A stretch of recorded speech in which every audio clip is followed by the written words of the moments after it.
एक बार की बात है, एक गुरु और शिष्य जंगल के रास्ते से कहीं जा रहे थे।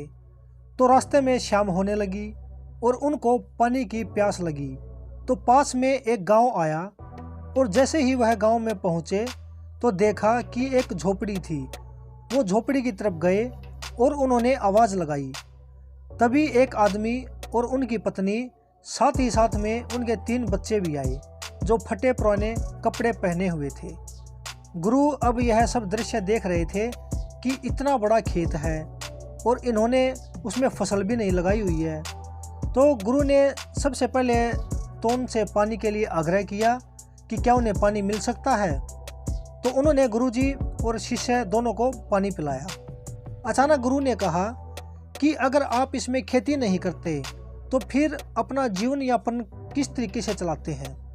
तो उस आदमी ने कहा, हमारे पास एक भैंस है और इस भैंस का दूध बेच करके पैसे कमाते हैं और इसी से हम आजीविका चलाते हैं।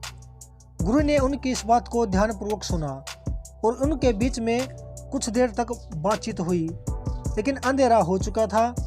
तो उन्होंने यह निर्णय लिया कि आज की रात हम यहीं रुक जाते हैं। लगभग मध्य रात्रि के करीब गुरु ने शिष्य से कहा, हमें इस भैंस को ले जाना होगा और इस भैंस को ले जाकर कहीं जंगल में छोड़ देना होगा। तो शिष्य ने सोचा, इस तरीके का गलत काम भला मैं कैसे कर सकता हूँ। अगर मैं इस भैंस को लेकर के जाऊँगा तो यह आदमी बाद में अपना जीवन कैसे यापन करेगा। लेकिन गुरु का आदेश था तो शिष्य को ये करना पड़ा। वह अपने गुरु के साथ चला गया और आधी रात को गुरु और शिष्य निकल गए, लेकिन भैंस को भी अपने साथ ले गए और बहुत दूर छोड़ दिया ताकि वहाँ से भैंस वापस उनके गांव में ना आ सके। तकरीबन 10 साल बाद जब वह शिष्य भी गुरु बन चुका था और दीक्षा देने का काम भी करने लग गया था, तो उन्होंने सोचा कि 10 साल पहले मुझसे जो गलती हुई थी, क्यों ना मैं आज उस गलती को सुधार लूं और मुझे उस आदमी के पास जाना चाहिए।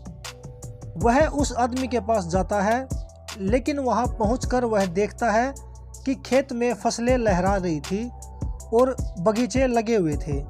वह सोचता है कि शायद हो सकता है वह आदमी अपना घर बार बेचकर, ज़मीन जायदाद सब कुछ बेचकर शहर में चला गया होगा। लेकिन तब ही अचानक वह आदमी आया और उस गुरु को नमन करते हुए बोला कि गुरुजी, मैंने आपको पहचान लिया। बरसों पहले आप और आपके गुरुजी एक साथ आए थे, लेकिन उस रात को पता नहीं क्या हुआ कि अचानक हमारी भैंस हमें छोड़कर चली गई। अब हमें कोई दूसरा काम तो करना ही था जिससे हमारी आजीविका पुनः सुचारू रूप से चल सके, लेकिन हमारे पास कोई विकल्प नहीं था। तो मैं जंगल से लकड़ियाँ काट के लाता था और उसी से जीवन यापन करता था। मैंने बहुत मेहनत करी। मैंने आम के पेड़ लगाए। धीरे धीरे आम के पेड़ बगीचा तैयार होने लगा और धीरे धीरे मेरा आम का बगीचा बड़ा होने लगा और मुझे अच्छे खासे फल मिलने लगे। और समय के साथ साथ उन फलों की संख्या बढ़ती गई और उन्हें बेच करके मुझे ज़्यादा पैसे मिलने लगे और मेरा बिजनेस बढ़ता गया, मेरा काम बढ़ता गया। अतः जो आप ये सब देख रहे हैं, ये मेरी 10 सालों की मेहनत का नतीजा है। तो दोस्तों, कभी भी एक काम पर निर्भर नहीं रहना चाहिए। जिस तरह वह आदमी और उसका परिवार सिर्फ एक भैंस के ऊपर निर्भर थे और गुरुजी ने तब उनसे उनकी भैंस छीन ली, तो उन्हें अपना जीवन यापन करने के लिए उस बंजर भूमि पर काम करना पड़ा और भी ज़िंदगी में अपने विकल्प खोजने पड़े। तो कहानी से यही शिक्षा मिलती है कि कभी भी एक काम पर डिपेंड ना रह करके अपने अंदर के हुनर को पहचानना चाहिए और ज़िंदगी में तरक्की करने के लिए हमें मेहनत निरंतर करते रहना चाहिए। धन्यवाद।